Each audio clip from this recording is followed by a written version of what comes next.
پورا دین ہے جس کے اندر نماز بھی آتی ہے، روزہ بھی آتا ہے، معاملات بھی آتے ہیں، زکوٰۃ بھی آتا ہے، ہمسایوں کے حق بھی آتے ہیں، گلی کی صفائی بھی آتی ہے۔ تمہارے گھر سے اٹھنے والی شور کی آوازوں سے ہمسایہ تنگ ہے تو پھر بھی تم دین نہیں سمجھے۔ جنت کی جو تعریف کی گئی ہے، مولوی صاحب تو اکثر حوروں کا ذکر کرتے ہیں، لیکن جنت کی تعریف میں ایک جملہ قرآن نے یہ بیان کیا، لا یسمعون فیہا لغوا ولا تاثیما۔ جنت ایسا خوبصورت مقام ہوگا جہاں آپ کو ایسی آواز سننے کو نہیں ملے گی جو تم سننا نہیں چاہتے۔ یہ ہے جنت، جو تمہاری طبیعت پہ شاک ہو، تمہارے کانوں پہ بوجھ ہو، تمہاری سماعتوں کے اوپر گراں گزرے، تو جنت میں تمہیں وہ بھی سننے کے لیے نہیں ملے گی۔ تو میں اپنے مبلغین سے، خطباء سے کہتا ہوں کہ فل ساؤنڈ کیا ہوا ہو اور ایکو بھی اس کی فل کی ہوئی ہو اور چھوٹا سا کمرہ ہو اور آپ آگے منہ رکھ کے زور زور سے بول رہے ہیں اور لوگوں کے دل ڈول رہے ہیں اور آپ سمجھتے ہیں یہ تبلیغ کر رہے ہیں۔ یہ تبلیغ نہیں، یہ بدتمیزی کر رہے ہیں آپ۔ اللہ نے قرآن میں بولنے کا بھی سلیقہ سکھایا ہے، کہا کہ تمہاری آواز بہت بلند نہیں ہونی چاہیے، بدترین آواز فرمایا گدھے کی آواز ہے، وہ چیختا ہے، چلاتا ہے۔ تو کبھی ضرورت کے تحت آپ بلند بولیں تو وہ امر آخر ہے۔ آپ نے دور تک لوگ ہیں اور آواز دینی ہے، یا جنگوں کے اندر رجز پڑے جاتے تھے، وہ ایک الگ بات ہے، لیکن عمومی طور آپ جب لوگوں سے ہم کلام ہو رہے ہوں تو آپ کی آواز لوگوں کے کانوں پہ شاک نہ گزرے، اذیت نہ گزرے۔ بعض اوقات خطیب حضرات جب چپ ہوتے ہیں تو ایسے جیسے سکون مل رہا ہوتا ہے، اور جب بول رہے ہوتے ہیں جس طرح قیامت توڑ رہے ہیں۔ تو یہ کیا ہے؟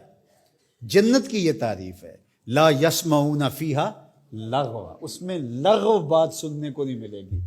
تو یار پوری زندگی کو، پوری دنیا کو جنت نہیں بنا سکتے، مسجد کوئی بنا دو جو ہے ہی جنت، جنت کا ٹکڑا ہے، ریاض الجنہ اس کو کہا گیا ہے۔ تو دین ایک مکمل اور پورے پیکج کا نام ہے۔ تو ہم نے کسی نے ایک پہلو کو لے لیا، کسی نے دوسرے پہلو کو لے لیا، کسی نے لباس کو دین سمجھ لیا اور کسی نے جو ہے وہ کسی اور چیز کو، کوئی حقوق العباد پہ رک گیا اور اس نے حقوق اللہ کی نفی کر دی۔ یہ بات ذہن میں رکھیے، حقوق اللہ حقوق العباد سے فائق ہیں۔ یہ عمومی طور پہ کہا جاتا ہے حقوق اللہ کی خیر ہے، حقوق العباد کا خیال رکھو۔ تو یہ بات ذہن میں رکھیے کہ جو حقوق اللہ ہیں وہ فائق ہیں حقوق العباد سے۔ بندے کے حق اللہ کے حق کے برابر کیسے ہو سکتے ہیں؟ لیکن جو زور دیا گیا ہے وہ اس لیے دیا گیا ہے کہ اللہ تو کریم ہے، معاف کر دے گا، تو بندہ معاف نہیں کرے گا، اس لیے کہا کہ ذرا اس سے یہی معاف کروا لو، یہ معاف کرے گا تو کام بنے گا، اور وہ ہے، وہ تو کریم ہے تو وہ معاف کر دے گا۔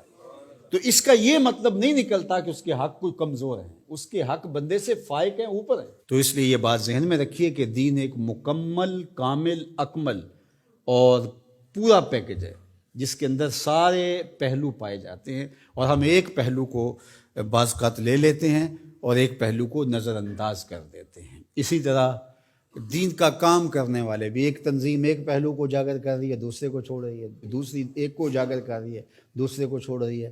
تو ایسا نہیں ہے۔ ہاں، کسی بندے کی مہارت کسی ایک شعبے میں ہو تو ظاہر ہے وہ شعبے کے اندر کام کرے تو وہ ایک الگ بات ہے، لیکن وہ باقیوں کی نفی کر رہا ہے اور جو وہ کر رہا ہے اس کو کہتا ہے کہ اس کے علاوہ دین ہی نہیں ہے، تو وہ دین کو سمجھا ہی نہیں ہے۔ تو دین جو ہے وہ پورے نظام کا نام ہے۔